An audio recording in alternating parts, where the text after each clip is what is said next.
artificial intelligence and its pharmaceutical applications, current challenges, and the future directions. Before we start the presentations, I think Ramay, everyone has given me the brief introduction about me.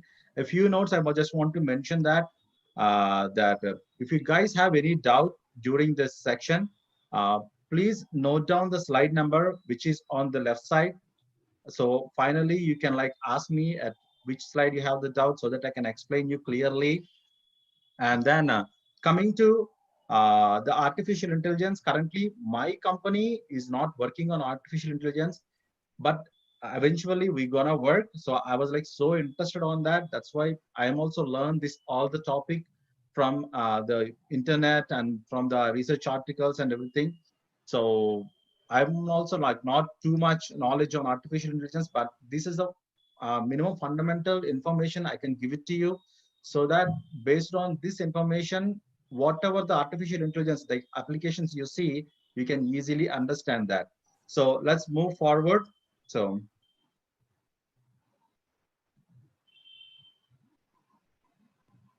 my agenda for today, in general overview, I'm going to explain you the definition of artificial intelligence, and in the common types, what are the current market we have, some common artificial intelligence around the world, and then fundamentals in artificial intelligence, like what are the segments we have, what are the elements we have in the artificial intelligence, and coming to its pharmaceutical applications, I'm going to give you some examples as well. I'm going to show some videos, and then what are its advantages and what are the current challenges we have and what are the future directions. There are some interesting topics. I'm trying to make it fast and as well as some interesting, because we have some videos to go through, so I don't want to drag you more time and then make it so bored. So let's go.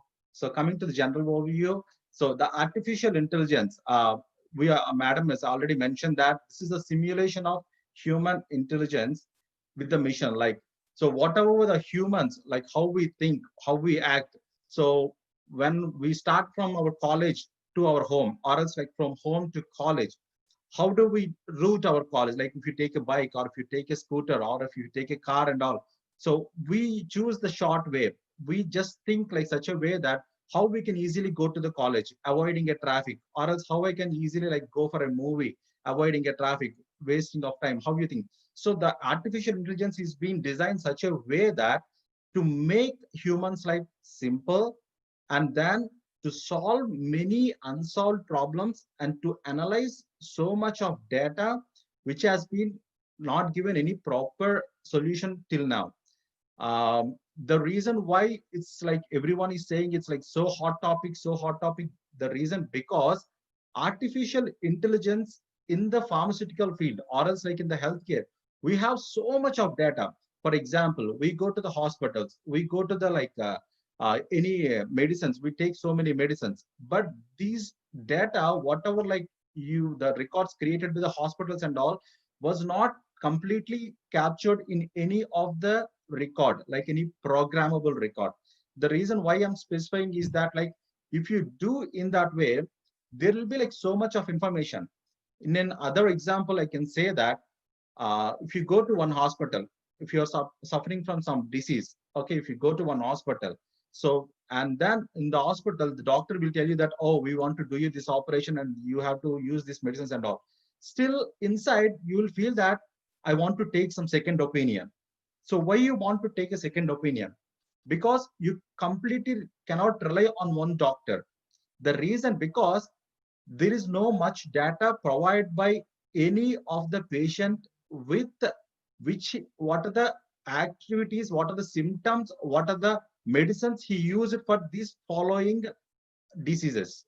So that is the reason providing of more programmable data will give a better healthy or like proper medicines to the patients. So the main goals of artificial intelligence is like it will learn from whatever you can teach the artificial intelligence. So for example, in coming to any of the learning, so I can give you the best example is like if you guys see the movie called Robo. So initially, Rajinikanth built a robot, but it's completely a mission. It just follow the instructions. It is not smart enough to think like human. So whenever he tried to kill his own master, so what he do is like he will teach him clearly that humans, we have some feelings. Humans, we think smart. Humans, we perspirate some things. So we reasoning some things. We analyze some things.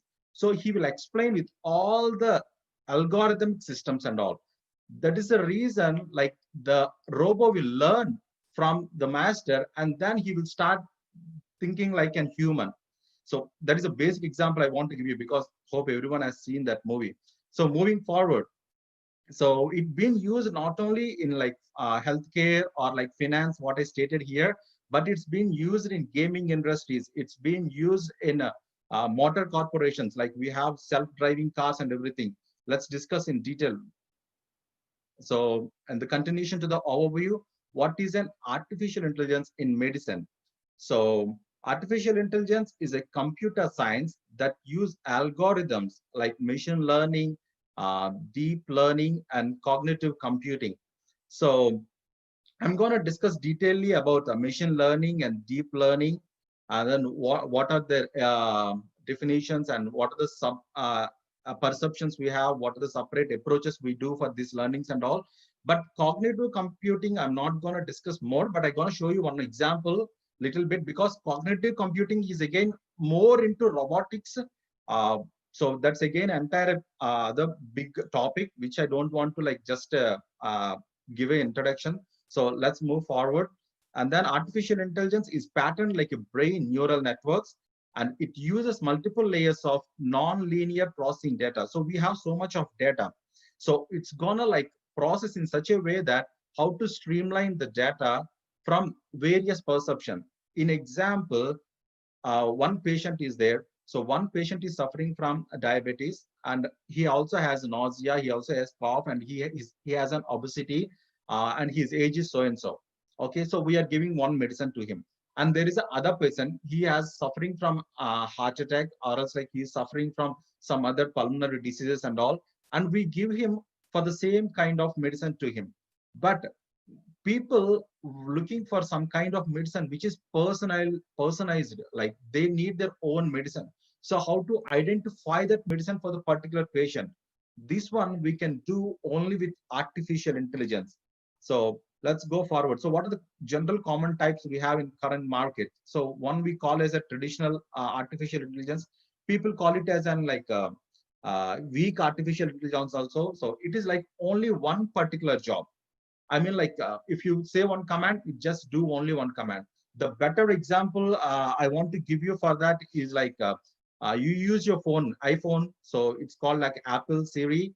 So if you ask something, it just pop up your result. Like what is the time now? What is the weather now? Or like can you please play a song for me and all. So it's just like a voice command. So it's only one particular job.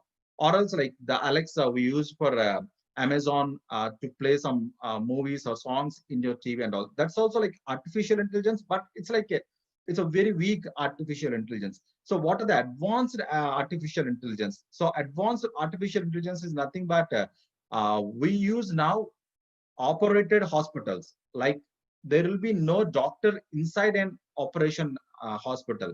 Only the artificial intelligence gonna operate completely with the help of robotics and everything. And then the other great thing is now we have self-driving cars. No need of any driver inside the car. The car gonna estimate your destination based on the best route, like no traffic route, and then based on your time, or else like based on the traffic, or else like the weather, it's gonna choose different paths, and then it's gonna measure the speed of the road, and then it's gonna travel accordingly. So these are all multi-complex functions. It's gonna make it linear and it's gonna drive. So I call that as an advanced AI. So let's go into the fundamentals of artificial intelligence. So machine learning and deep learning are the two things I want to specify here. So machine learning is nothing but it's a subset of artificial intelligence. So artificial intelligence, where we do all these mathematics, like we use algorithms, we use probability, we use like linear regressions, or else like the algebra or statistics, anything. So the machine like learns from it. So when we call this a machine learning, it actually incorporates, it learns from the data. So you need to teach machine that so this is correct or this is wrong, this is huge, this is small, this is the limit we are looking for, and this is out of limit. So if you teach that, so based on the data, the machine gonna analyze the data, and based on that experience, it completely resolves or like provide the solution for our any kind of machine learning. And coming to the deep learning is nothing but it uses multiple neural networks. Like we have many neural networks, I'm going to discuss about that. So it uses like images, it uses audios, it uses videos, everything, and it's gonna analyze, and then it gonna provide the results to us, like with the using of this application. So now continuation to the fundamentals of artificial intelligence, the machine learning we just discussed is study of computer algorithms that improve our like the experience, like it will improve our like everything. So in machine learning, we have three different approaches. So let's discuss about those approaches. So these are the famous approaches we generally use the majorly. So supervised machine learning, unsupervised machine learning, and reinforced machine learning. So now coming to the supervised machine learning. So supervised machine learning that is nothing but we already have a past data. We already have a known result. So we have the data and we know what we want to do. So this supervised mission will analyze that data and provide the output for us. So we can like say like so many examples on this. For example, we use Google Maps or else we use Apple Maps, right? So we know the what is the destination. So already there are some people who traveled in this road during this particular time or during this particular weather, and then it analyzes that the time to travel this is gonna be delayed 10 minutes, or else the future traffic is like more, so you're gonna like delay for so and so time. So this like all the like Google Maps or Apple Maps gonna do that. Coming to unsupervised machine learning. So in this, we doesn't have any past data, and then we don't know what's going to be the output also. So in this particular point of time, this unsupervised machine learning, what it will do, it has some clustering techniques. So this clustering techniques is majorly, I mean, there are like many clustering techniques, but these are the major three we're gonna use during this machine learning. One is k-means clustering, and other is hierarchical mean clustering, and third one is like DB scan clustering. So k-means clustering is like it identifies the size and shape of or else the data in anything, like it has that to be separated and to be grouped in particular sections. So it does that. Okay. Hierarchical mean of clustering is nothing but the name itself has that it groups the data where from ascending to descending, like small to large or else like big to small. It like clears the data in a pattern way. And the DB scan, it analyzes, like visualizes any image, and then it's gonna learn from it. And based on that image, it gonna resolve the solutions. Like the app, like the applications will analyze any image. Like I just show you an example. Like if we have like bunch of potatoes, like all are the same potatoes, but it has different kinds of color. So how an AI, like AI application can separate it, like it's gonna group it different based on the color. So generally the color is like k-means cluster and all. So now going to the reinforcement learning. So people call it as a semi-supervised machine learning as well. So in this, we have like partial structured data, and then we don't know what is the output. I mean, we might have like little output, but it's not complete. So what we gonna do that? For example, I can say you some examples in this. So when you play a video games, if you play a chess or else like if you play any video games like in the car games or anything and all, so when you initially started playing it, you versus computer, I mean, so when you started playing it, so sometimes computer wins, sometimes you wins. So the what computer will do learn from you when you play is like the move you made when in a chess, or else the play you play, it will record itself, and then whenever the next time the app will update, the machine learn will update, and from the next time it will make the move. So it becomes more intelligent based on you. It learns from you. So like the video games. So that's the best example I can give for this reinforcement machine learning. And now going to the next slide. So still the fundamentals. Now we go into the deep learning. So why we created this deep learning? So this deep learning is nothing but it's like to act like the mimic the human brain to learn how the humans generally learn the things. So when we born, we never know anything like right. So slowly we talk, we walk, and then we run, and then we teach. We like do everything right. So the machine is also like start learning like that. So we will teach the machine, and then the machine adopts the teaching, and then it analyzes the data, and then it evaluates, and it will provide some good results to us. So in the deep learning, we use like multi-neural network architecture. So architecture is nothing but you design the probable way, the best way to get your output. For example, whatever the application you do, whatever the uh, fundamental things you are doing, it analyzes the data, and then it provides multi architecture designs to provide your final output. For example, clinical trials. Let's take an example of clinical trials. So there will be like n number of patients. For example, from America, I'm like filing an clinical trials to for remdesivir. For example, currently we are manufacturing remdesivir for coronavirus medicine. So but we give that clinical trials to South Africa to get our like results quick, or else we give to China, or else we give to India.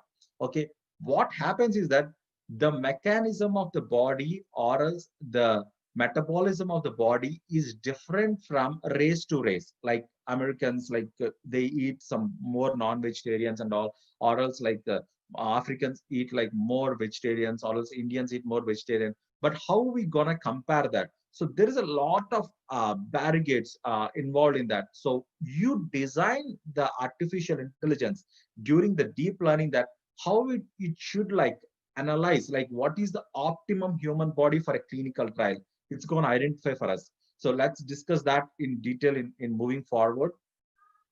Uh, and then, so I'm going to mention like these are the little three. I mean, there are many various techniques, but these are the three famous techniques we generally use for multi-neural network architecture. It's called like ANN, CNN, and RNN, like artificial neural network and conventional neural network and recurrent neural network. So in artificial neural network, this artificial neural can analyze any kind of numeral data, like any numbers, any huge numbers. If you give how much huge number also, it's going to analyze the data and can solve any problems with related to the numbers.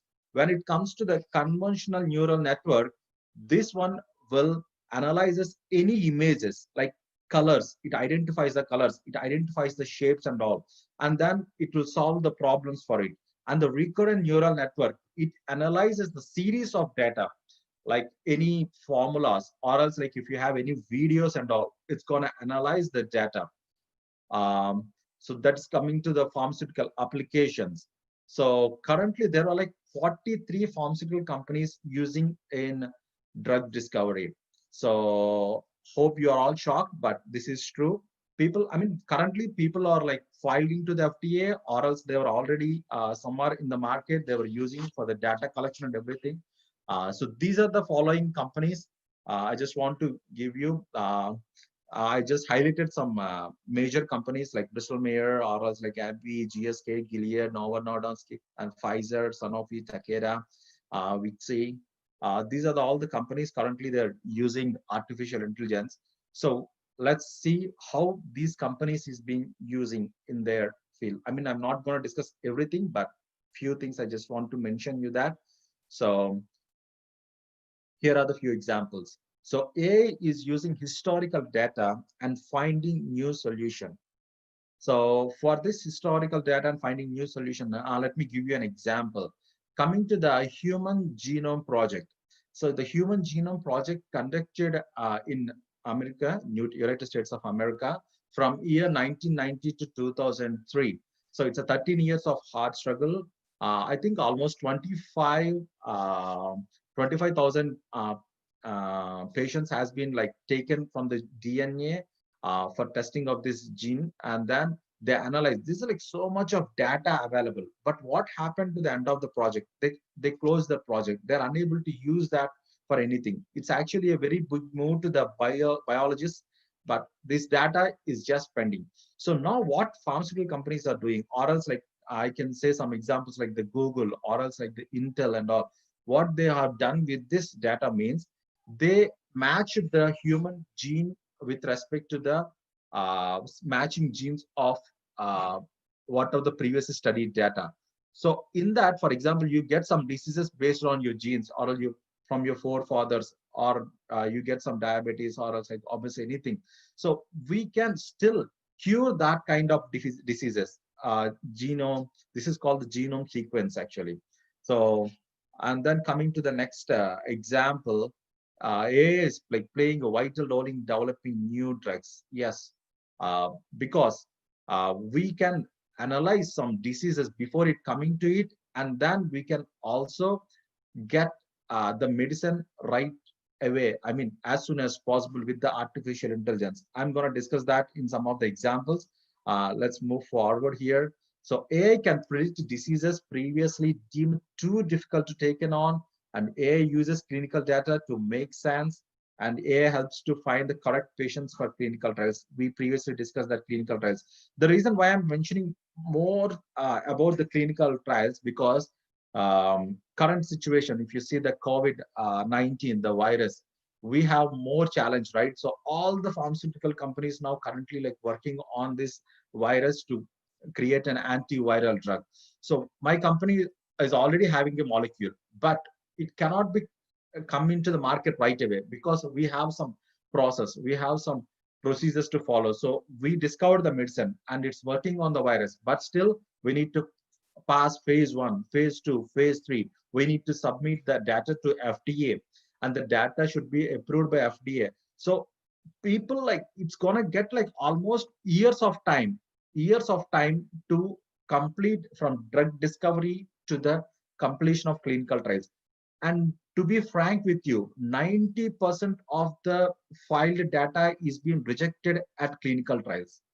This is because not only the product is wrong, the product is right, but however the clinical persons what we taken to subject this medicine is really a challenging, because people already he is a healthy person, how can we give him a cancer medicine for example?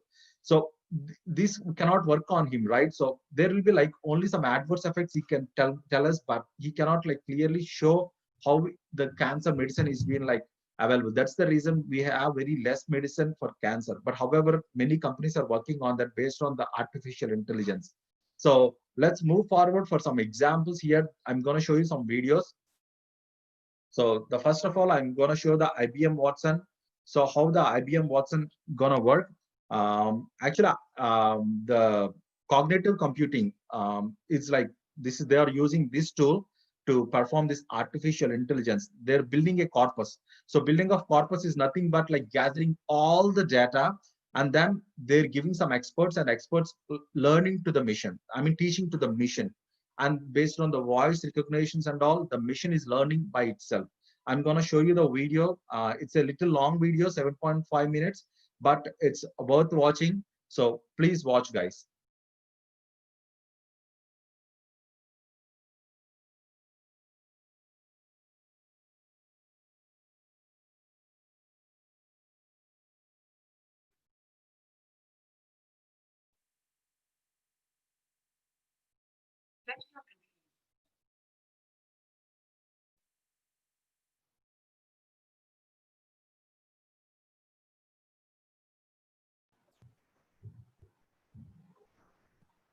SureshJohn's sound is not coming. Please Oh, check. okay. Okay.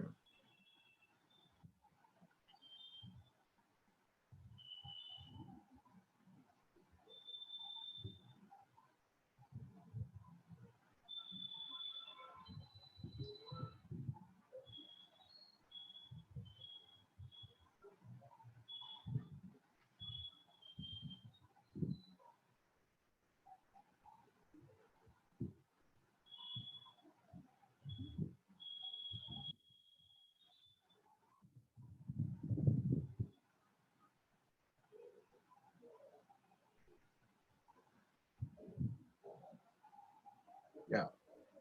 Give you 1 minute, guys.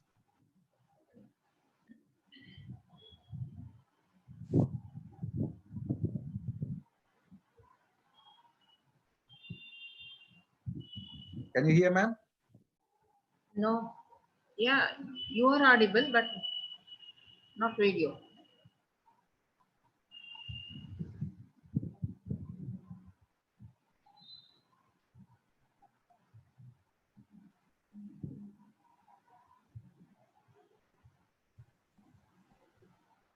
Is at the forefront of a new era of computing, cognitive. Now it is okay. It's a radically new kind of computing, very different from the programmable systems that preceded it, as different as those systems were from the tabulating machines of a century ago. Conventional computing solutions, based on mathematical principles that emanate from the 1940s, are programmed based on rules and logic intended to derive mathematically precise answers, often following a rigid decision tree approach. But with today's wealth of big data and the need for more complex, evidence-based decisions, such a rigid approach often breaks or fails to keep up with available information. Cognitive computing enables people to create a profoundly new kind of value, finding answers and insights locked away in volumes of data. Whether we consider a doctor diagnosing a patient, a wealth manager advising a client on their retirement portfolio, or even a chef creating a new recipe, they need new approaches to put into context the volume of information they deal with on a daily basis in order to derive value from it. This process serves to enhance human expertise. Watson and its cognitive capabilities mirror some of the key cognitive elements of human expertise. Systems that reason about problems like a human does. When we as humans seek to understand something and to make a decision, we go through 4 key steps. First, we observe visible phenomena and bodies of evidence. Second, we draw on what we know to interpret what we're seeing, to generate hypotheses about what it means. Third, we evaluate which hypotheses are right or wrong. Finally, we decide, choosing the option that seems best and acting accordingly. Just as humans become experts by going through the process of observation, evaluation, and decision-making, cognitive systems like Watson use similar processes to reason about the information they read. Watson can also do this at massive speed and scale. So how does Watson do it? Unlike conventional approaches to computing, which can only handle neatly organized structured data, such as what is stored in a database, Watson can understand unstructured data, which is 80% of data today. All of the information that is produced primarily by humans for other humans to consume. This includes everything from literature, articles, research reports, to blogs, posts, and tweets. While structured data is governed by well-defined fields that contain well-specified information, Watson relies on natural language, which is governed by rules of grammar, context, and culture. It's implicit, ambiguous, complex, and a challenge to process. While all human language is difficult to parse, certain idioms can be particularly challenging. In English, for instance, we can feel blue because it's raining cats and dogs while we're filling in a form someone asked us to fill out. When it comes to text, Watson doesn't just look for keyword matches or synonyms like a search engine. It actually reads and interprets text like a person. It does this by breaking down a sentence grammatically, relationally, and structurally, discerning meaning from the semantics of the written material. Watson understands context. This is very different than simple speech recognition, which is how a computer translates human speech into a set of words. Watson tries to understand the real intent of the user's language and uses that understanding to possibly extract logical responses and draw inferences to potential answers through a broad array of linguistic models and algorithms. When Watson goes to work in a particular field, it learns the language, the jargon, and the mode of thought of that domain. Take the term cancer, for instance. There are many different types of cancer, and each type has different symptoms and treatments. However, those symptoms can also be associated with diseases other than cancer. Treatments can have side effects and affect people differently depending on many factors. Watson evaluates standard of care practices and thousands of pages of literature that capture the best science in the field. And from all of that, Watson identifies the therapies that offer the best choices for the doctor to consider in their treatment of the patient.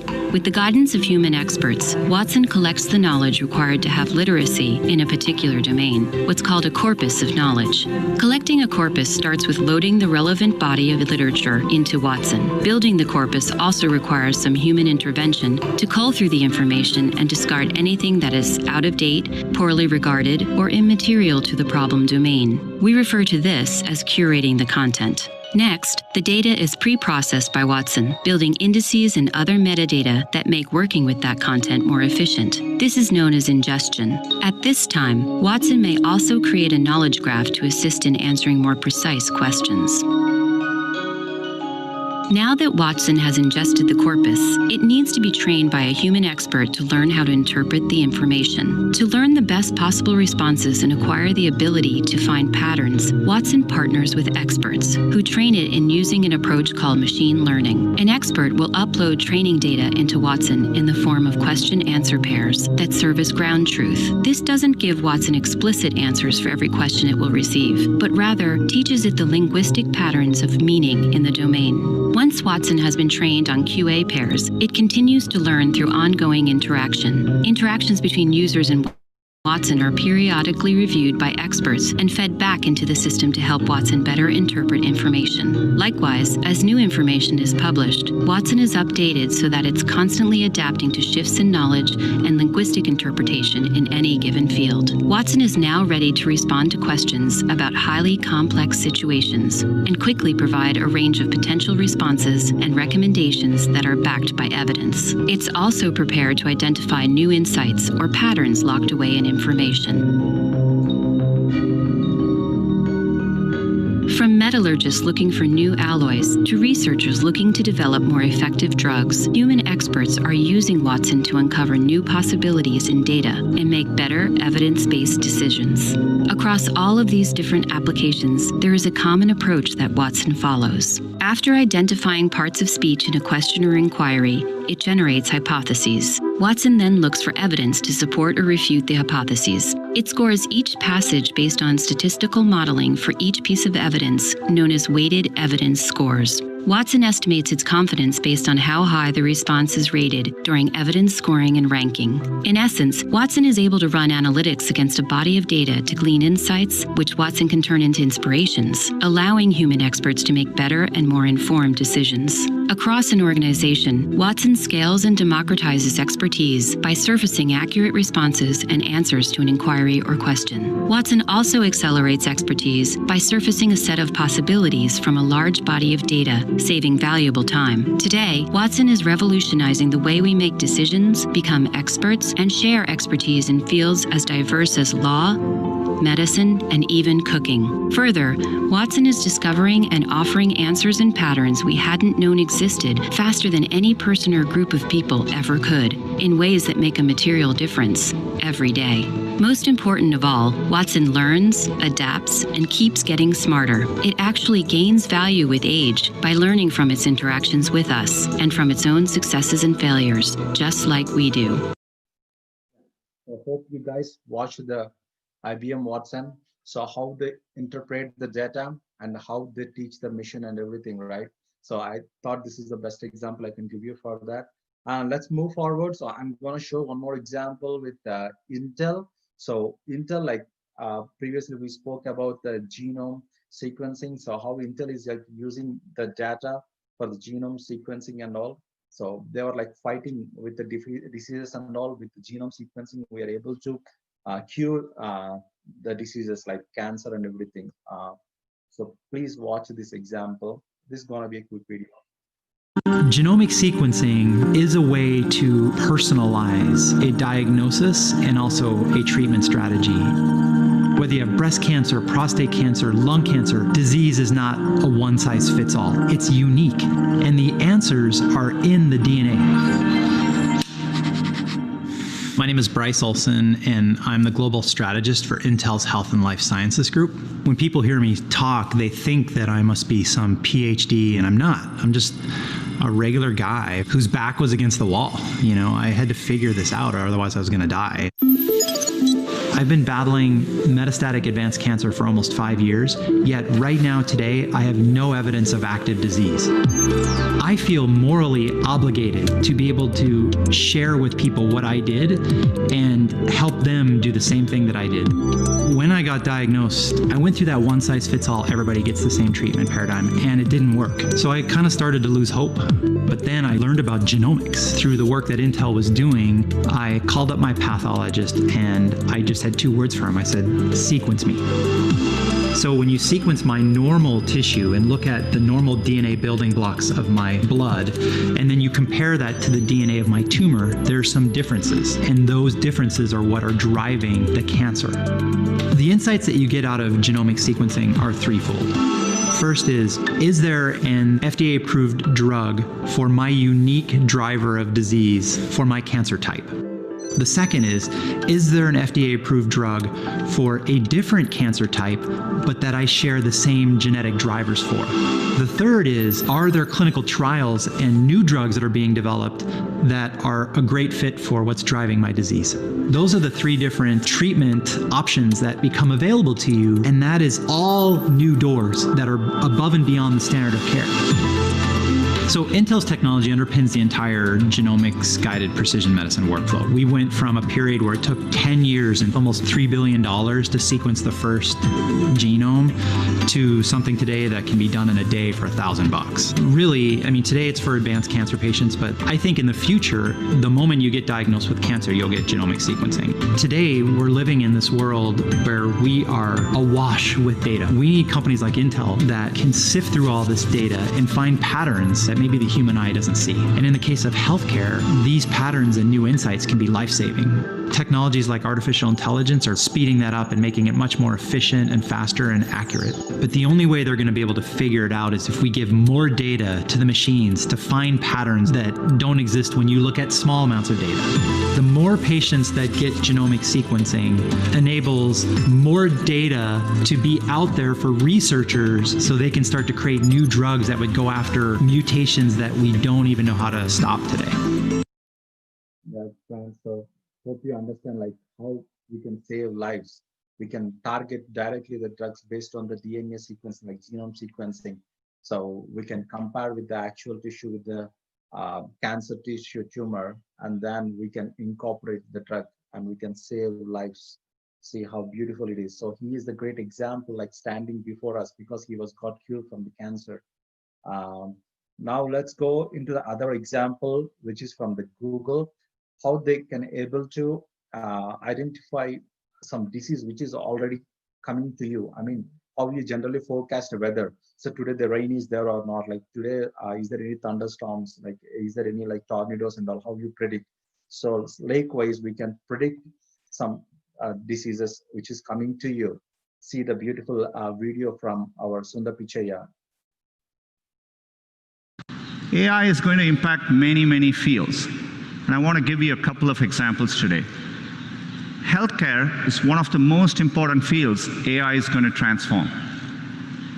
Last year, we announced our work on diabetic retinopathy, which is a leading cause of blindness, and we use deep learning to help doctors diagnose it earlier. And we've been running field trials since then at Aravind and Sankara hospitals in India, and the field trials are going really well. We are bringing expert diagnosis to places where trained doctors are scarce. It turned out, using the same retinal scans, there were things which humans quite didn't know to look for, but our AI systems offered more insights. Your same eye scan turns out holds information with which we can predict the 5-year risk of you having an adverse cardiovascular event, heart attack or strokes. So to me, the interesting thing is that, more than what doctors could find in these eye scans, the machine learning systems offered newer insights. This could be the basis for a new non-invasive way to detect cardiovascular risk. And we just published the research, and we are going to be working to bring this to field trials with our partners. Another area where AI can help is to actually help doctors predict medical events. Turns out doctors have a lot of difficult decisions to make, and for them, getting advance notice say 24 to 48 hours before a patient is likely to get very sick, has a tremendous difference in the outcome. And so we've put our machine learning systems to work. We've been working with our partners using de-identified medical records. And it turns out if you go and analyze over 100,000 data points per patient, more than any single doctor could analyze, we can actually quantitatively predict the chance of readmission 24 to 48 hours before, earlier than traditional methods. It gives doctors more time to act. We are publishing our paper on this later today, and we are looking forward to partnering with hospitals and medical institutions. So this is from the example from Google, like he has two things. One is like predicting the diseases, and the second one is what like the doctors should know like before 48 hours what the patient's gonna be, the records. So based on the records of patient history, they can analyze what's gonna come up in next 48 hours. So that's a great example for our medical pharmaceutical applications as well. And now coming to one more example, we've gone from Nuance. So the Nuance, they completely creating an electronic health records for all the patients, and how they're gonna use. So they're gonna like command all the data from the voice, and then they can keep it as a cloud. I mean, cloud people, you understand, right? So wherever we can just grab the patient's data and can, for example, from last 30 years, I was like in India, and now again, I'm in United States of America. So how do the Americans will know, like when I go to the doctor, how do they come to know that what is my history? What are the previously, like in the childhood, what are the diseases I have, what I'm allergic to, or what medicines I can go through, or else what kind of past medical history I have. So these electronic health records can be shared and can be used whenever you go to the hospital for the better treatment and all. Just see this example from Nuance. This is like all like automatic speech recognitions. So it works with all the cost cuttings and everything. So please watch this video, friends. Can help. Our AI-powered solutions, services, and virtual assistant capabilities unburden clinicians, radiologists, and care teams, ensuring that every year, more than 300 million patient stories are captured accurately and right the very first time they hit the EHR, and every instance afterwards. Meet Drew, a 16-year-old asthmatic with chronic bronchitis. Like millions of others, his care is an ongoing part of life, and impacted by timely access to his medical information. After suffering from a prolonged cough and fever, Drew's mother contacts his physician, who turns to Nuance's assistive technology to support his care. Dragon, order azithromycin Z-Pack. Okay, is this correct? Yes. Send prescription to the pharmacy on Main Street. That's the one. Order sent to preferred pharmacy. Dragon, schedule follow-up appointment. You have openings at 9 a.m. and 1 p.m. on Friday. Let's go with 9 a.m. Appointment confirmed. Dragon, document note.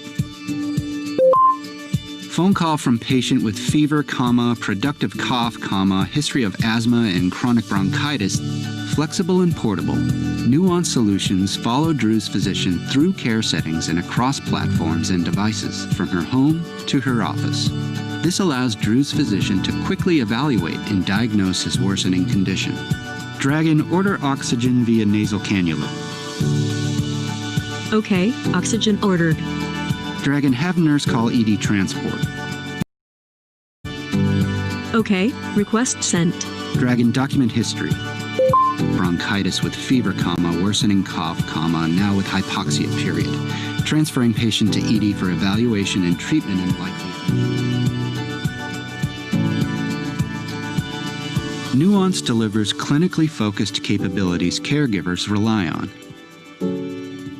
Care teams experience the EHR like never before while maintaining continuity of care for patients like Drew.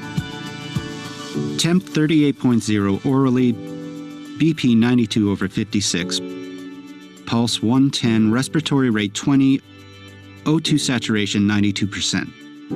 92% on how much oxygen? 4 liters of oxygen via nasal cannula. Okay. Dragon, add Z-Pak to home medication list. Okay. Dragon, document triage note. 16-year-old male with history of asthma and chronic bronchitis, failed outpatient antibiotics, period. Sent from PCP's office via ambulance, period. AI algorithms help improve the efficiency of disease detection, diagnosis, and treatment. Drew's chest X-ray has been analyzed with apps from the Nuance AI marketplace, and his case prioritized after a potential pneumonia was detected. These unique capabilities, combined with virtual assistants at the point of reporting, help radiologists work more efficiently. Show me abnormal labs and vitals. Did the patient have pneumonia in the past? Yes. In March of 2017. Is the patient immunocompromised? No. Across the continuum of care, and at every moment that contributes to the patient's story, our AI-powered solutions, services, and virtual assistants relieve frustration for so many. So hope you understand this, guys. So this Nuance is like keeping all the electronic records of all the patients, like whoever like we have. So they're gonna generate into the application, and they can use whenever you go into the hospital, or else you can just like from home, you can just say like, doctor, this is my situation. So immediately you can get the response in the same application that, oh, I think you are suffering with so-and-so, so use this medicine and use this one. Then you can like take that medicine. No need to go to the doctor, or else no need to go to the hospitals and wait in appointments and anything like that.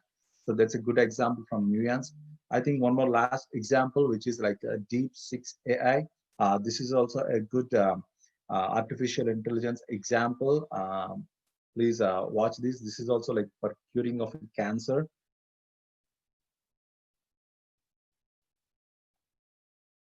Using artificial intelligence and natural language processing on clinical data, DeepSeek AI software significantly cuts patient recruitment delays, getting life-saving cures to patients more quickly. DeepSeek AI finds patients for clinical trials in minutes rather than in months. Cedar Sinai is proud to be working with DeepSeek on their exciting studies. DeepSeek's ability to go into the electronic medical record, select that information almost instantaneously, and put together a list of 1,000 patients and then drill it down to 30 or 40 for the trial is going to save clinicians here an enormous amount of time. So that's why it's so exciting for us. Cancer clinical trials is a priority for this institution. Let's focus on that. One of the great things is we have such a strong relationship with Cedar Sinai is that every week we get emails or calls of people introducing us to yet another use case. The future for medicine is big data. DeepSeek are looking, using their artificial intelligence systems to create better healthcare through understanding data that's coming from the hospital. I see where this can be expanded to a lot of other areas, a lot of other domains like cardiology, transplant surgery. I know that transplant surgeons are really excited by what they see, and they're just chopping at the bit to get to use it. Joe Biden has started the Biden Foundation to fight cancer and to continue the work he started on the cancer moonshot. So at South by Southwest, he worked with MD Anderson to handpick 10 companies that the foundation was interested in learning more about. We were very lucky to be in that cohort of 10. Joe Biden basically said that today, only 4% of cancer patients enroll in clinical trials. And for the moonshot effort to cure cancer to stand a chance, at least 25 to 50% of cancer patients should enroll and participate in clinical trials. So the Joe Biden Foundation intends to work on that, and he was very interested in learning how we could help. We started very focusedly with a product that allows researchers to find patients for trials. The next step is to invert that and actually find trials for patients. And we're hoping to bring artificial intelligence in a reasonable, practical way into the entire healthcare system and the entire treatment of patients. So this is from the DeepSeek AI. So how they were like generating the artificial intelligence application is to provide a perfect care, perfect patient for performing the clinical trial. So that's the best example from them. Let's go into now the advantages of artificial intelligence, as we have seen like many, what are the advantages, and also here we're going to discuss. So mainly it costs cost because the clinical trials, as I mentioned, like it's a span of years, like more than like 3 years, 4 years and all. So we first discover the drug, and then we analyze step by step synthetically, and then we coming to the chemical development, and then analytical development, and then finally the product will send into the clinical trials, and finally it fails. So even though it's like so much of cost, we sometimes fails. So this artificial intelligence can like cut this cost, and like they can discover some new medicines as well, and identifying new drug in less time, that also it can do. And then tracking rare diseases, which we seen in like Google, the example, so which we can like easily identify before any coming diseases and all, and then make the treatment better because of making a personalized medicines through genome sequencing and all. We can better like treat any kind of patient with many of the diseases here. And finally, like we can identify diseases, and then eventually we can identify the medicine with artificial intelligence. So artificial intelligence has like lot of advantages here. Like I tabulated like few examples, but it has a lot of potential can do. Many people say like more than advantages, we have disadvantages and all, but I completely believe from the pharmaceutical end, we have like 99% of advantages, only like 1 or 2%, which we're going to discuss it in the next slide in the challenges. So finally, our bottom line is we're going to save humans, we're going to save people. So that is the best thing we can do. Okay, we mix like artificial intelligence and pharmaceutical, like medicine, and then we can save lives. That's the best thing.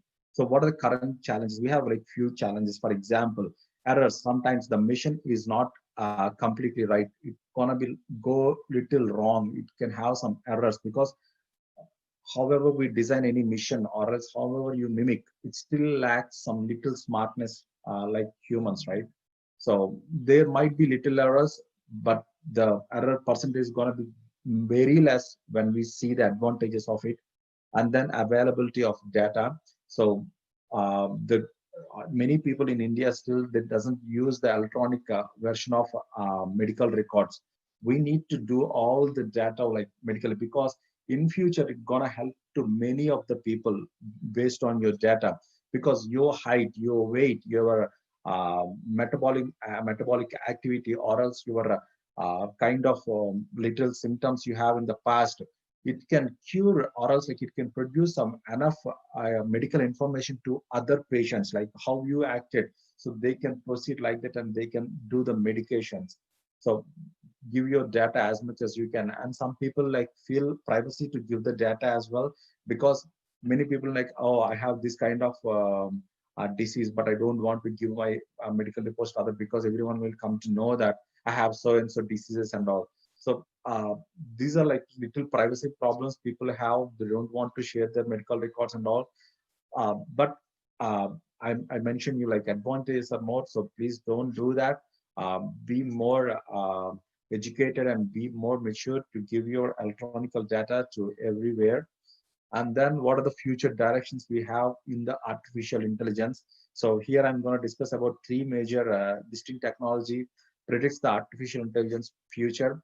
One is like remote patient monitoring, cloud computing, as we seen in the nuance and all. So we have completely the electronic records and then the cloud. So wherever we can, we work. And just like now, for example, in iPhone, we have the iCloud and all, right? Even though if you lose your iPhone, you can just buy another iPhone, and then you can, if you sign in, you can cloud in all your contacts, your photos, your applications, and your emails and everything. So the same wise, if you have the clouding of your medical data, we can check whatever the health predictions you're gonna get in next 2-3 days, or else like in 5 months, anything. The artificial intelligence can able to detect those kind of things based on your medical information. Now coming to the big data analysis, like we lack of some people. For example, we need some people who really can teach the missions, like who understands and teach the mission. So we are little lack. So if you able to get this all the big data into a one system, this is going to be a big breakthrough into the future of this artificial intelligence.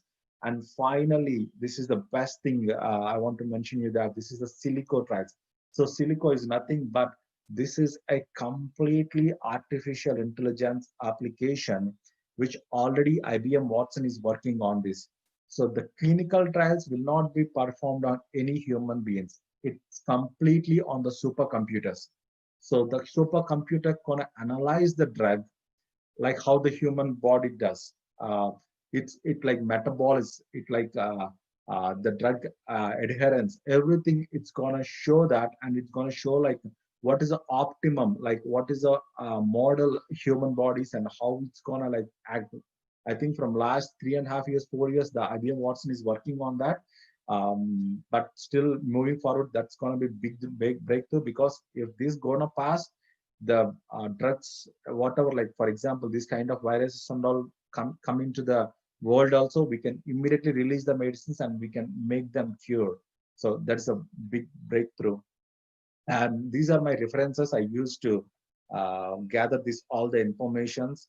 So I'm, as I previously mentioned, that I didn't like completely work on this artificial intelligence and all. I got this all information from internet, and then it finds so interesting to me. So I just want to present to you all guys.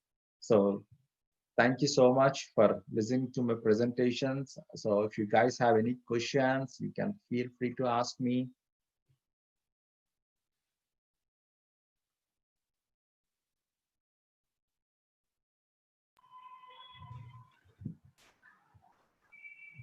Thank you, SureshJohn, for your excellent and impressive session. Yeah, today our speaker has given a general overview of AI, common types of AI as traditional and advanced, then fundamentals, machine learning and deep learning, and then explain various pharmaceutical applications by taking examples, videos from IBM, Watson, Intel, Google, then Nuance, and then he explained about various advantages of AI and current challenges, like few risks, which include data availability, privacy concern, and then he also explained future directions. So, Mr. SureshJohn, you selected the most up-to-date scientific technology and clinical information and presented it in a way that will engage all the audience. Thank you very much. Thank you so much, ma'am. I want to thank you, Ramaya, and the Hindu College of Pharmacy Management, and the principal and everyone for giving me this great opportunity. This is a little gratitude I want to show to my college, and I'll be like always available for my college. So you can like reach me whenever you want. I'll be always available. So thanks again. Hope to see you again soon.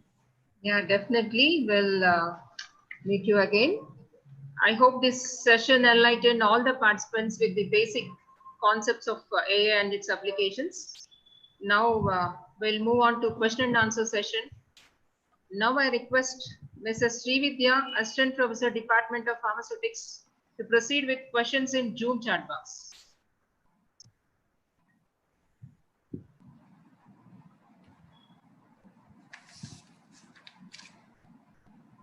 Thank you, Madam.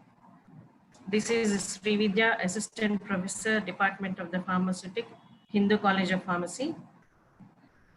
I would like to express my special thanks of gratitude to the speaker, Dr. SureshJohn Kandavalli, sir, for delivering such a wonderful and informational lecture on artificial intelligence.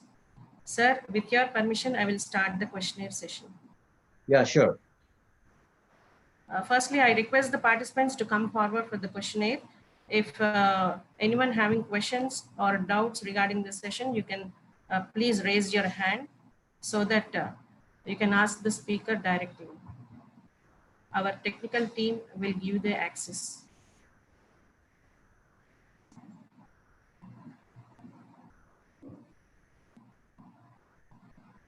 Participants, I request the participants to ask the questions.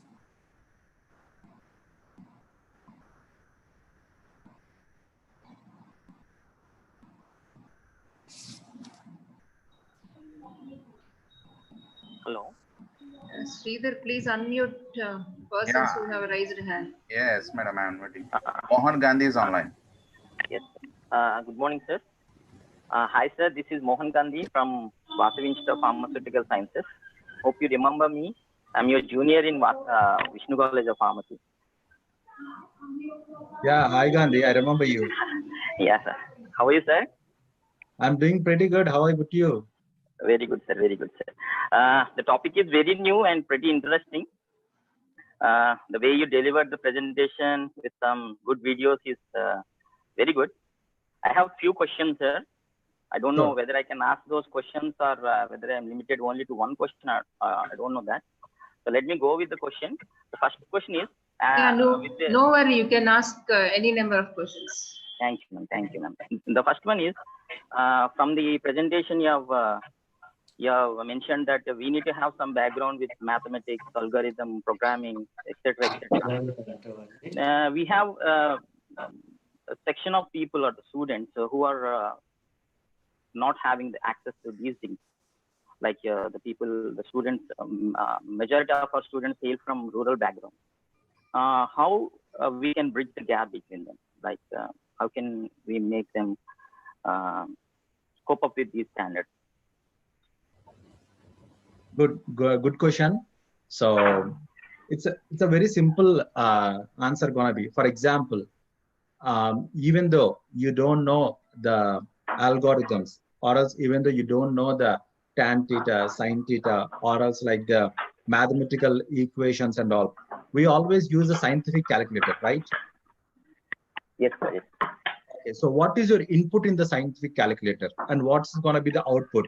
So the scientific calculator will calculate it for you.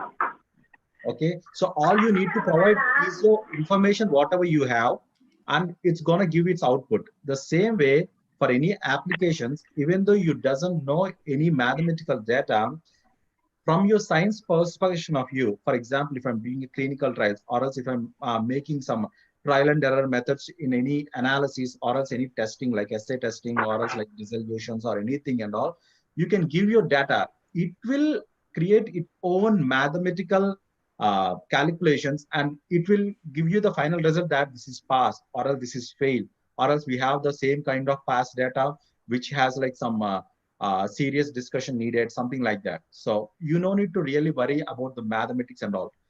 Altogether, see that we are bringing the technology into the pharmaceutical field because to make our life easier, because we can't store or save so much of data in our brains, right? So we use the technology to analyze the data, to read the data, and to interpret the data and like give some output to us. Hope I answered your question. Yes, sir. Yes, sir. Yes, sir. Thank you. And my second question is, in countries like India, where there is a lot of gap between doctors and patients, the ratio is very high. So can artificial intelligence fill the gap? Like you have mentioned applications like Nuance. If it is so, don't you think it would be a threat to medical or paramedical employability? Oh, that's a good question. So let's discuss about that. So coming to the smartphones, okay, when like I started like in year 2005 and 2006 and all, the cellular phone is there, but however, we doesn't have any smartphones and all. And people used to say, if I give to my father or else if you give to my mother and all, they used to say that, oh, I don't know how to use this. I don't know how to operate this particular smartphone and all. But now they're able to handle all the kind of things. They're making me video calls. They were like chatting. They were like doing. So the technology, whatever like we are intaking, it's never gonna disturb. I mean, like it never gonna change immediately, but eventually we need to make everything electronic, like the medical records, whatever we're generating in India and all. Basically, we need electronic. I think it's gonna come up very soon because whenever some applications like AI applications, whenever you enter into the market, I think it's gonna change that revolution because you see, initially the iPhone was like launched only in United States of America, but eventually now in India also many people are using. Okay, so whatever it comes like electronically, I think even though it's like very slow in India, I think it's gonna catch up very fast in the future generation. What about the employability, sir? Will it cause any damage to the current employees? Okay, so that's a beautiful question. So, for example, okay, when we are in childhoods, okay, we used to travel. I mean, when I'm in childhood, I used to travel in rickshaw. I started traveling in rickshaw and all, and then now there is no rickshaws and all in India. All where we can like autos or else like the cabs. And now the Uber came in, and most of the autos also like gone. There are like only like all the cabs and all. So what happened to the people? You think that people like really lost their jobs and they were like sitting in the home? No, right? So they were learning, they were like updating. So the pharma field is always like the updates. It's like it's not anything like static. The technology or else the current situation is never a static. It's a dynamic process. So in the dynamic process, you will never feel that we are losing jobs or else like we cannot absorb in that. So the reason for this presentation also, the main objective is that to make you all aware that the technology gonna take you away. So you need to keep updated about that. Thank you, sir. And the last question. Most of your examples are related to clinical trials, like genomics, etc., etc. Can you give some light on manufacturing or analysis where we can use artificial intelligence? Yeah, sure. That's a good one. So I want to mention that, but I forgot to mention in my presentation. The reason why I mentioned, because many companies currently filed, they were like in the development. So they were in little confidential. So they don't want us to share this data. That's why I didn't present that data. I only shared the data which is already available in the internet and everything. So there were like, as you mentioned, yes, for the drug delivery or else like analysis and then like manufacturing. Yeah, we have some artificial intelligence. For example, now the company called Compact, previously we used to manufacture one sterile injection in like almost 1 acre of place. But now in your same bathroom is there, right? In the same size of bathroom, we can manufacture the same kind of quality of product. The company Compact is working on that. So there are like some examples, but these are like little confidential. That's why I didn't want to share, because this is an international seminar. I just want to keep it like so private. Thank you, sir. Thank you so much for your answer. Thank you. No problem, Gandhi.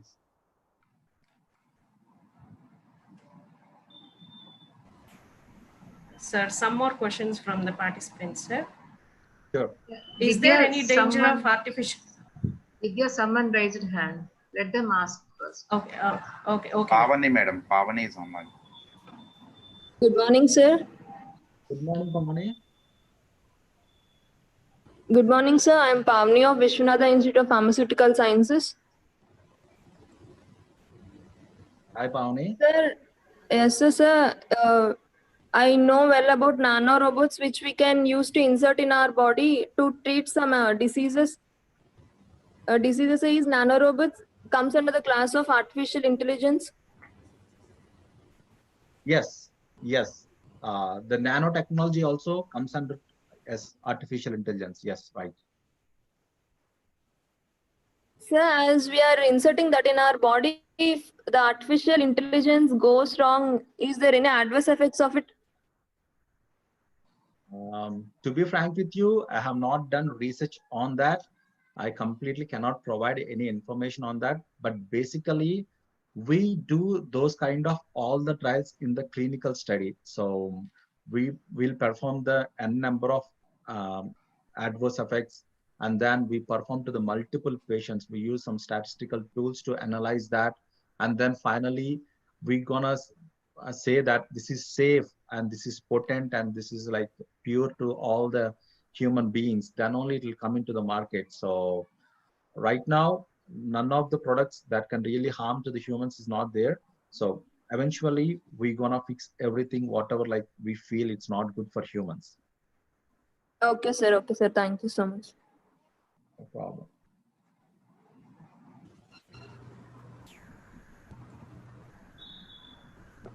Either one more person is there. Yes, madam. He's Ali, sir. Good morning, sir. Good morning, Ali. Sir, I have a doubt regarding the fundamentals in AI. As you have told that artificial intelligence, machine learning, and afterwards deep learning. Yes. Through that, when we are like educating or when the machine is learning, does it not mean that artificial intelligence is automatically developing its own pattern, like a deep learning itself, or if there is any other way of incorporating that deep learning? Okay, very good question. So the question is like, what is the like tools? I mean, the fundamentals like the machine learning and the deep learning. What is we have the two different layers. So the word itself. So initially, the word itself, like first you give the instruction to the machine. So the instruction is gonna be straightforward, like the any image, or else like any object, or else like any color, or else like any pattern. So it's gonna be one way of memory. So you ask it, you give it. So we do that right many times. So we ask it, we give it. But coming to the deep learning, we need multiple. So when we want to like, I showing you some examples, right? Like from the Google or else the neuron. So we need some deep learning that multiple neurons will work out and will provide you the final output. That is the subset in the machine learning. So these all phases some artificial intelligence can go. The normal machine learning we see is like your video games or else like some Apple Siri and all. These are all this just normal machine learning. But if you want to make some self-driving car, or else if you want to make some automated hospitalized robotic system and all, we need very deep learning because it should understand what the skin nature, it should understand the blood flow, it should understand the heart rate, it should understand the patient body nature and everything, right? So that's why we say it's a multiple neural design, like we call it as an architecture. So it means that in a way that AI itself is learning back from the ML through a different series. Exactly. Thank you for the clarification.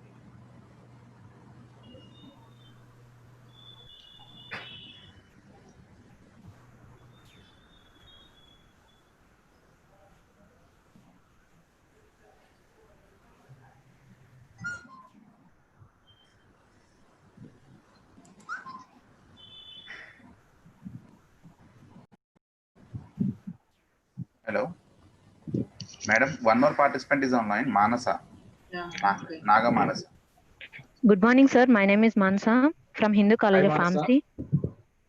Yes, sir. Is there any drug identified by AE for treating COVID-19? No.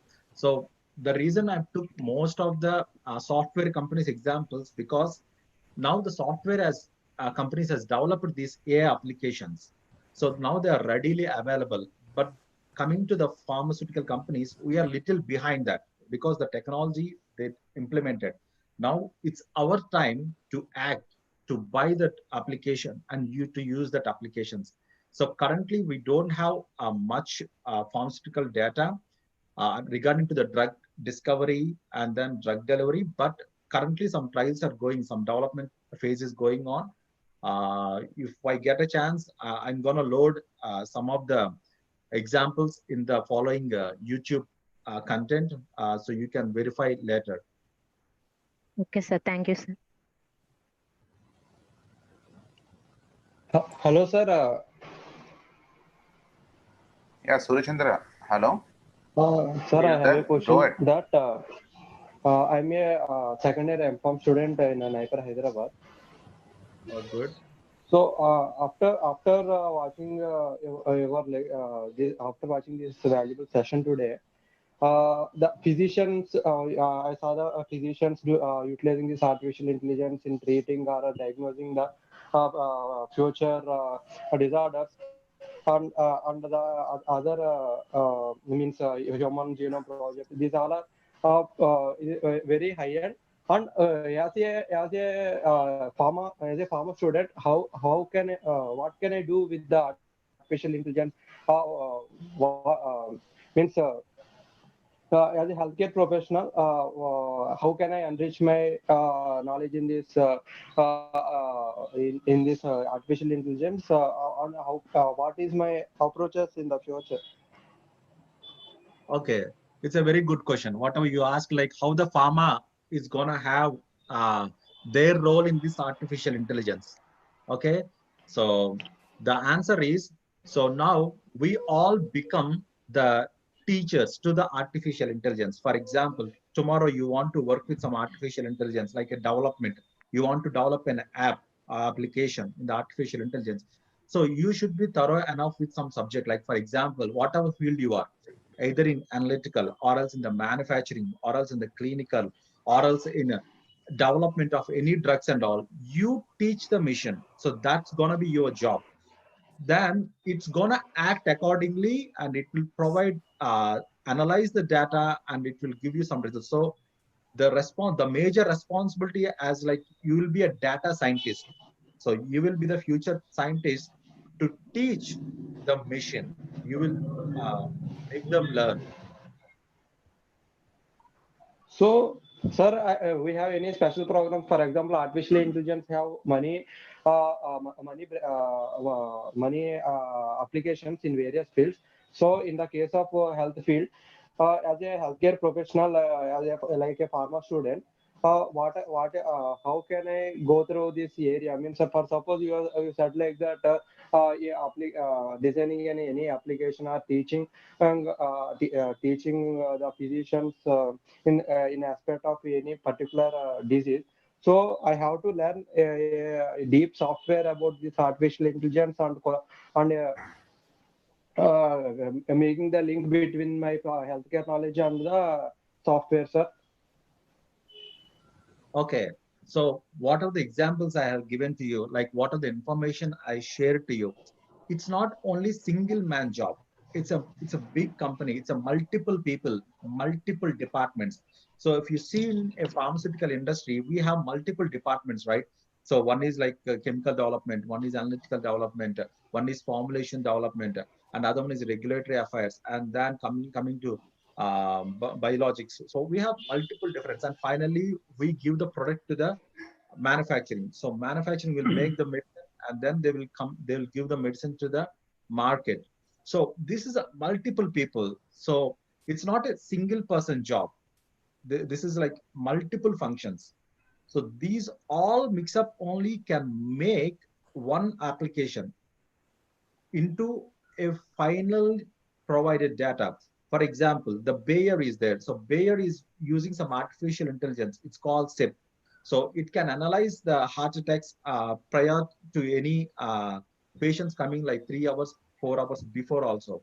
So it analyzes in such a way that it's not only like with single supporting application. Again, it has multi-neural networks which are related, I mean, connected each other. But however, the message gonna reach to final patient that you need to come and join in hospital because your symptoms is like that, or else this is the time you need to take so and so medicine because you are like very close to that. So those are the applications which like make with a number of effort. It's not single person jobs.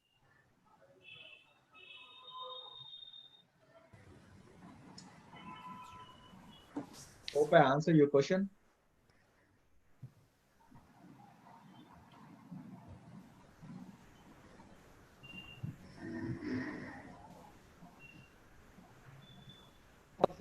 Sir, so if I choose my career in artificial intelligence as a healthcare professional, what is my next job to do to forward my career in this aspect? Yeah, if you are interested in this, so for example, if you have a master's or else if you have a bachelor's degree right now, we have some artificial intelligence courses. So we need to start from basics. However, we doesn't have completely on pharmaceutical artificial intelligence. We have like other field artificial intelligence. So you will learn the basics from there. And if you want to work, you can definitely work in the future.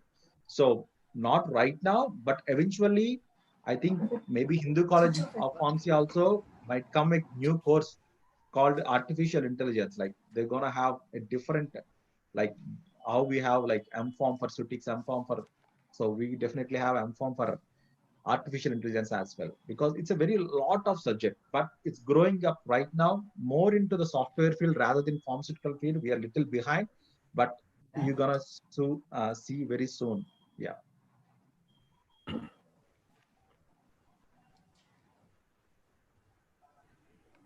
Yeah, Vidya, you can proceed now.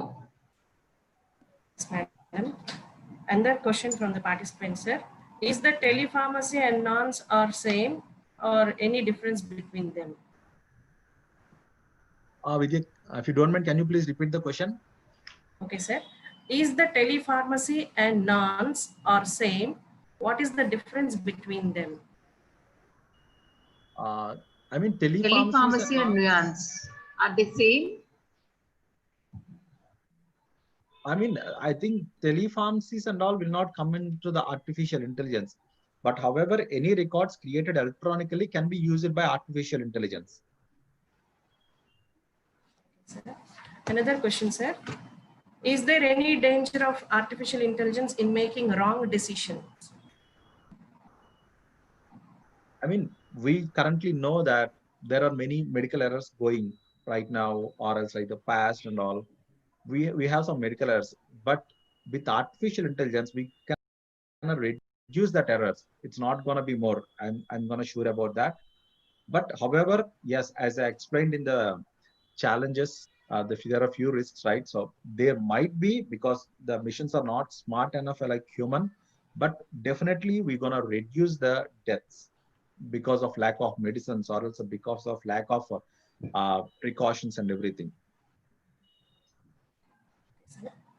Another question, sir. Is it possible doing clinical trials without humans, without involving any human? Yeah, so I shown in the future of, I mentioned that Silicos, the company called IBM and Watson, they were like on this project from last 4 years. So without humans, they are performing the clinical trials on the supercomputer. Yes. Okay, sir. Okay, sir. That's all questions from the participants, sir. Most of the participants, they had given the good response. Like it's very informative and very nice session, sir. Yeah, thank you, Srividya. Now I request Mrs. Srireka, Assistant Professor, Department of Pharmaceutics, to proceed with questions in YouTube chat box.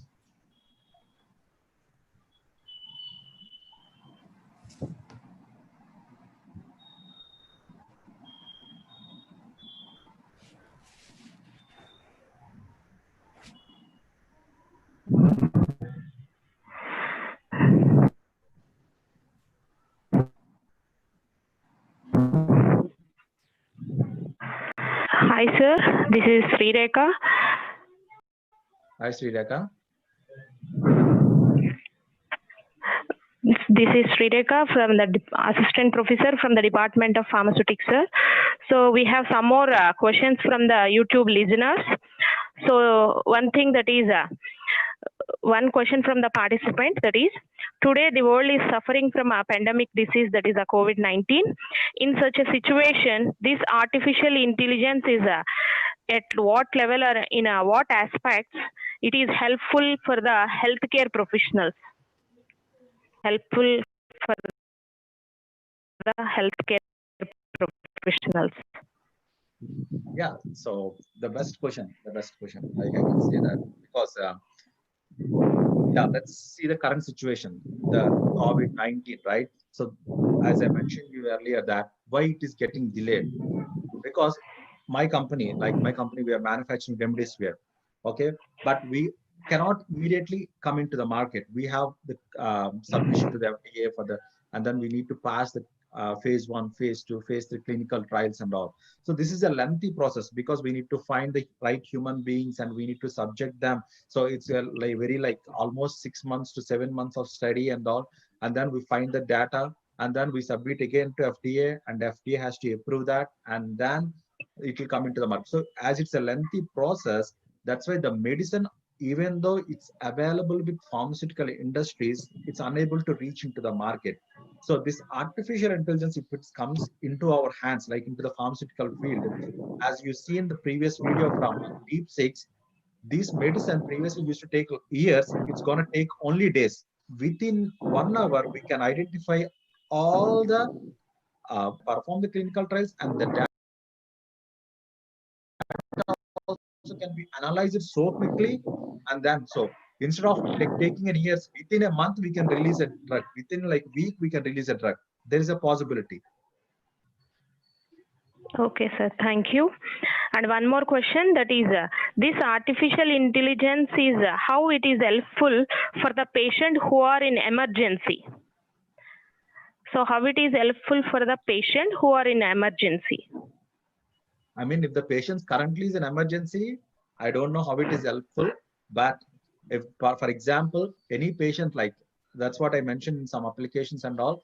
So if you feel like inconvenience, and if your health rate or else like your diseases or something getting worse, you can, with this artificial intelligence, you can immediately leave a message. For example, now you see the COVID medicine, I mean the COVID. So if I was affected with COVID virus, so I will not go to the hospital. I'll just call the hospital so that the hospital people will come and will test me here itself. So likewise, in an artificial intelligence, if you use that electronic voice, and if you send a message, the hospital, like immediately they'll come with your ambulances and all, they'll take immediately so that they can save your lives.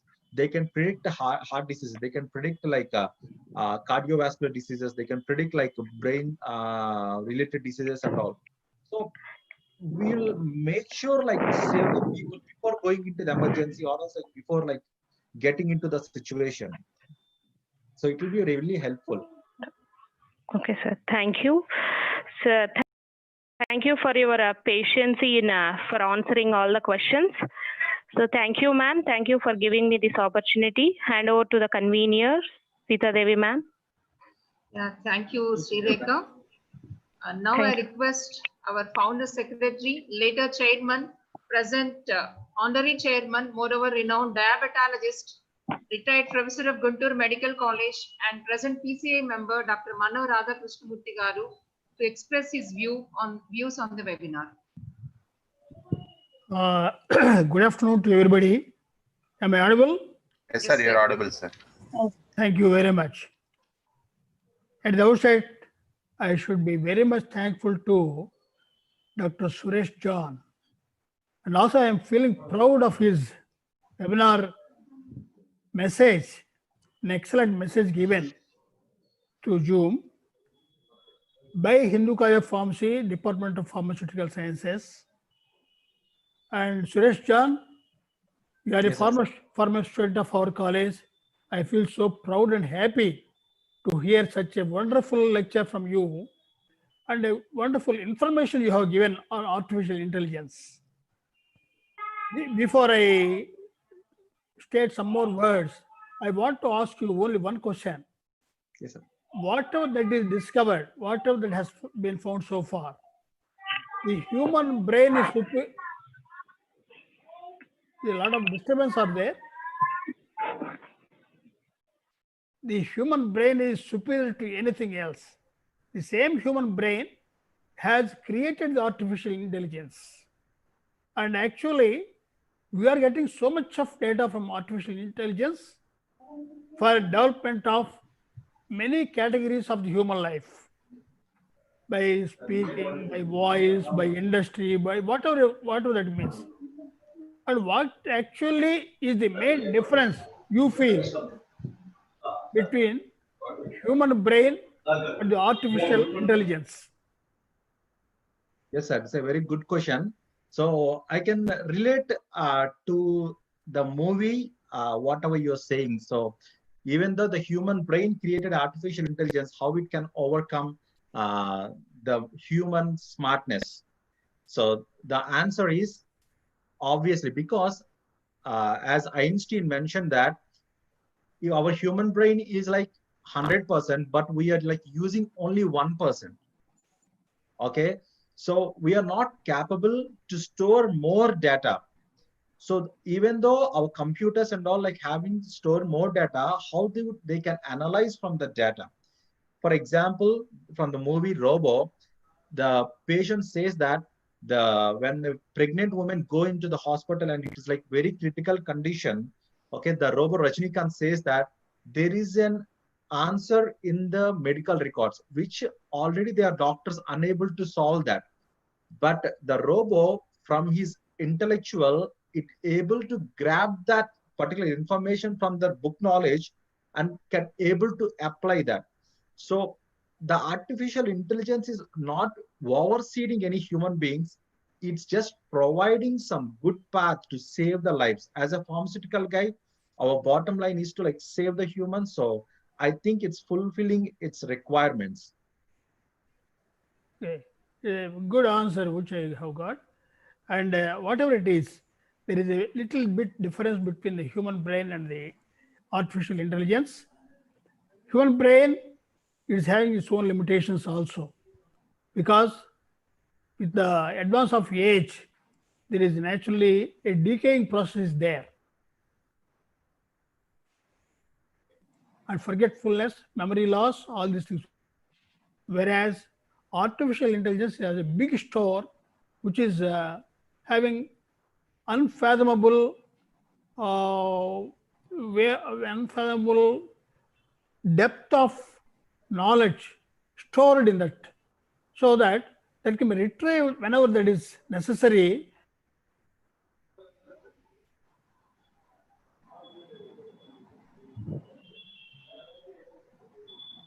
There is some difference between the two. That's what I felt. And in your questions and answers, one question asked about the gap between a doctor in India, that's very high. Whether artificial intelligence can fill up the gap, I think that's not possible, because even though there is a lot of artificial intelligence, we now come across the telemedicine and teleconsultation. Even in that, there are so many deficiencies are there. Unless a doctor examines the person, be examined by him by way of some palpation, by way of seeing the patient, his behavior, the appearance, all these things are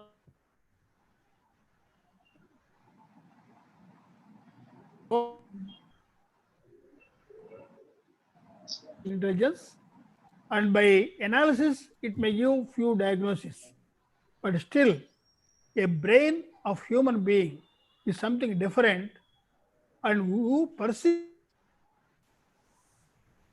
or between the doctor patient ratio. Doctor should be there, but a doctor should have a personal touch with a physician to come to an accurate diagnosis. That's what I felt. True, sir. I agree with you. Yeah. Okay. Now, at the outset, I can be very much thankful to you, SureshJohn.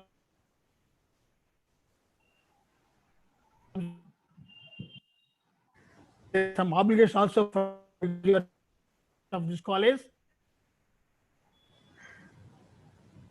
I felt so happy to hear such an analytical lecture and gave so many good answers for so many good questions, and all the participants. And also at the same time, I should congratulate the Department of Pharmaceutics to have thought of such a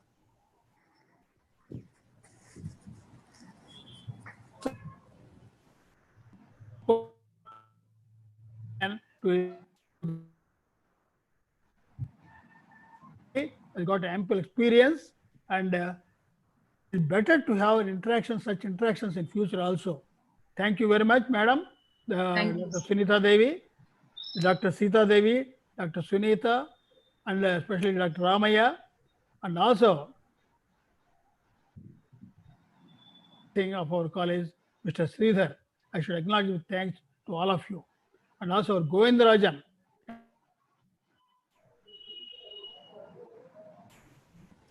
Above all, the management, Jupudi Rangaraju and Dr. Masuan Rao, who has given so much of cooperation and coordination with all these things.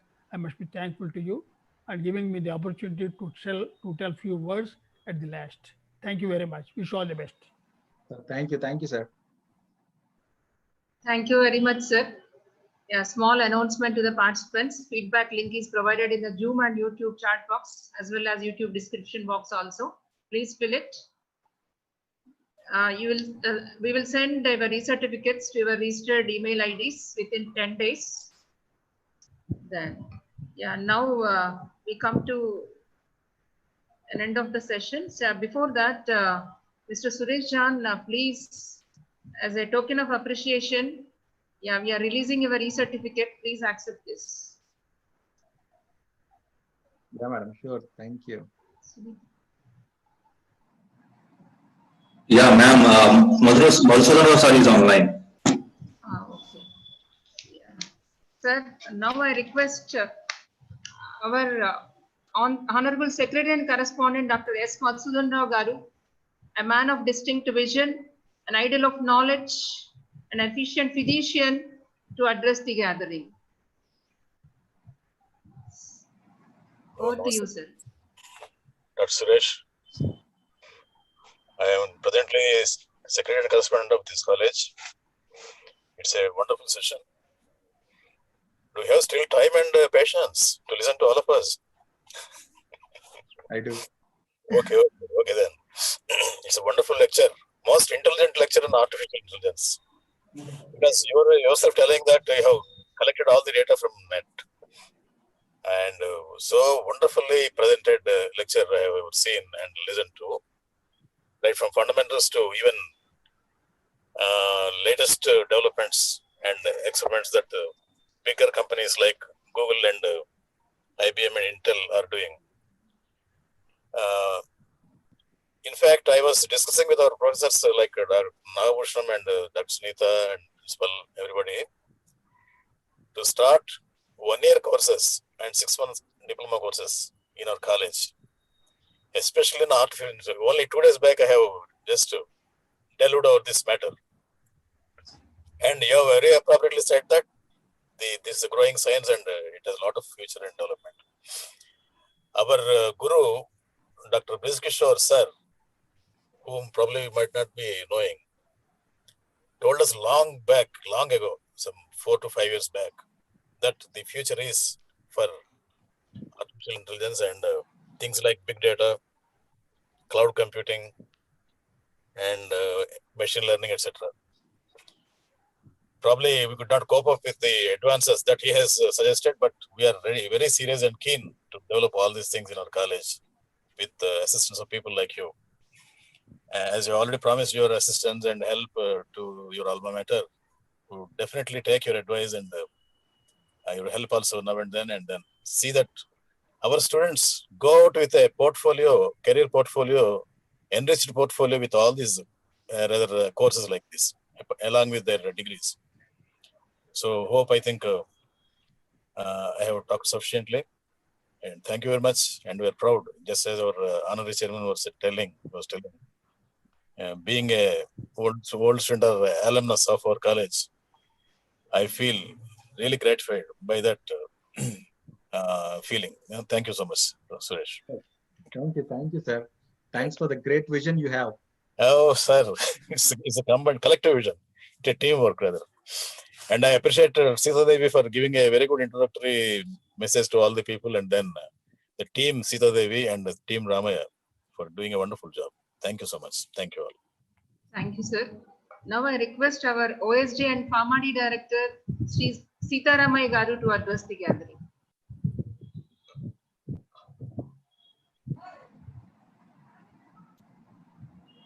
Hello. Thank you, madam.